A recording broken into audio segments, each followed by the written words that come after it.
నిజానికి ఈ AP liquor scam వ్యవహారం ఫస్ట్లో చాలా స్లోగా జరిగింది. అసలు ఇది పెద్ద స్కామా అన్నట్టు. కానీ ఎప్పుడైతే విజయసాయిరెడ్డి దీనికి సంబంధించి టిప్స్ ఇచ్చారో, ప్రెస్ మీట్ పెట్టి మరి తన మాజీ అధినేత, తన old best friend Jaganmohan Reddy కొంప ముంచాలని ఫిక్స్ అయ్యాడు, అక్కడి నుంచి కూడా సిట్ చాలా స్ట్రాంగ్గా దూసుకెళ్ళింది. ఈ లిక్కర్ స్కామ్లో ముఖ్యమైనటువంటి వ్యక్తి కర్త కర్మ క్రియ కేసిరెడ్డి రాజశేఖర రెడ్డి అని ఓపెన్గా విజయసాయిరెడ్డి చెప్పిన దగ్గర నుంచి సిట్కి కొత్త బలం వచ్చింది. అంటే అల్టిమేట్ ఎవరికైతే అందిందో, అల్టిమేట్గా ఎవరైతే బెనిఫిట్ అయ్యారో బెనిఫిషరీ, అది జగన్మోహన్ రెడ్డి అనే ఆరోపణ ఉన్నా కూడా ఈ మొత్తం కథ నడిపించింది. ఎట్లా అంటే బేసిక్గా లిక్కర్ స్కామ్ యొక్క గొడవ ఏంటంటే, డిస్టిలరీస్కి ఏవైతే డిస్టిలరీస్ ఉంటాయో అవి సొంతగా నాసిరకం మద్యం తయారు చేస్తే వాటిని ఎక్కువ రేటుకి అమ్ముకుని ₹100 పర్ బాటిల్ అమ్ముకుని ₹70 వాళ్ళ దగ్గర ₹70 ఖరీదుది ₹100 వాళ్ళు అమ్ముకున్నప్పుడు వాళ్ళది మాత్రమే అమ్ముకోవాలి అని ₹30 కమిషన్ తీసుకోవడమే ఈ స్కాము.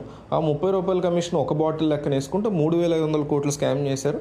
ఆ డబ్బుని లాండర్ చేయడానికి, అవినీతి సొమ్ముని అక్రమంగా కాకుండా వైట్ మనీగా మార్చుకోవడానికి 7 అంచెల 7 లేయర్స్ ఆఫ్ డిస్ట్రిబ్యూషన్ ఛానల్స్ని బిల్డ్ చేసుకుని రాజశేఖర రెడ్డి ఈ డబ్బుని జగన్మోహన్ రెడ్డికి అందించారు ఎక్కడ డిస్టిలరీస్ దగ్గర నుంచి అనేది ప్రధానమైనటువంటి ఆరోపణ.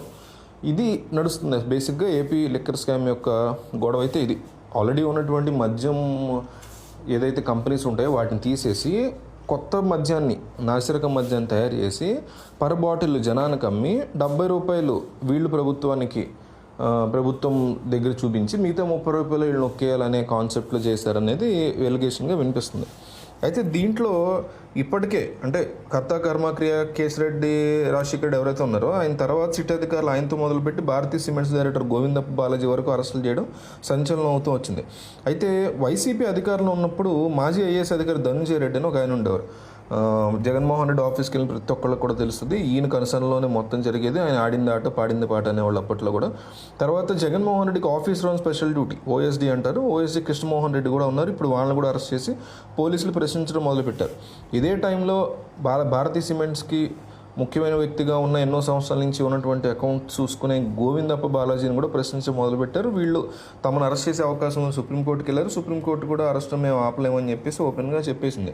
అయితే ఇందులో 33వ నిందితుడిగా ఉన్న గోవిందప్ప బాలాజీ రిమాండ్ రిపోర్ట్ ఆధారంగా సిట్ అధికారులు ఎవరి మీద ప్రశ్నలు కురిపించారయ్యా అంటే ధనుంజయ రెడ్డి మీద, కృష్ణమోహన్ రెడ్డి మీద వరుస పెట్టి క్వశ్చన్స్ అడుగుతూనే ఉన్నారు. సో ఈ కేసులో A1గా ఉన్నటువంటి రాజశేఖర రెడ్డికి గోవిందప్ప బాలాజీ సన్నిహితుడని తాడేపల్లిలోని జగన్మోహన్ రెడ్డి క్యాంప్ ఆఫీస్ నుంచి వచ్చిన ఆదేశాల మేరకు వీళ్ళందరూ వ్యవహరించి ఉంటారని సిట్ లీకల్ మీద రకరకాల మాటలు ఇప్పుడు వినిపిస్తున్నాయి. అయితే వైసీపీ ఆబ్వియస్లీ ఇదంతా కుట్రపూరితంగా చేస్తున్నారు అది ఇది అని చెప్తోంది. సో టీడీపీ నేతలకు చెందినటువంటి 14 కొత్త డిస్టిలరీలను అనుమతి ఇచ్చారని, మొత్తం 20 డిస్టిలరీలకు బెవరేజెస్ కార్పొరేషన్ ద్వారా మద్యం కొనుగోళ్లు ఎంపానల్ చేశారనే ఆరోపణ కొత్తగా వైసీపీ వినిపిస్తుంది. సో దీన్ని బేస్ చేసుకుంటే ఎవరిని ఫస్ట్ అరెస్ట్ చేసేటువంటి అవకాశం ఉంది ఈ మొత్తం వ్యవహారంలో? నెక్స్ట్ అరెస్ట్ ఎవరిని ఉంటుందయ్యా? ఖచ్చితంగా జగన్మోహన్ రెడ్డినైనా ఇంకెవరినైనా అంటే సజ్జల రామకృష్ణారెడ్డి పేరు ఎక్కువగా వినిపిస్తుంది. ఎందుకంటే ఇప్పటివరకు ఆయన మీద సాలిడ్ ఆధారాలు లేవు.